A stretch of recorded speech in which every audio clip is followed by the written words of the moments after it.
Hey guys, and welcome back to the channel How to Guide.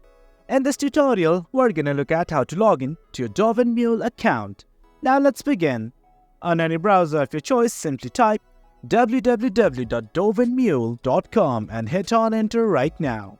Now this is the official homepage of Dovenmuehle. You can scroll down and look at all the features provided, but right now we only want to log in. Let's scroll right back up to the navbar. In the navbar, you will find something called borrowers. Click on it right now.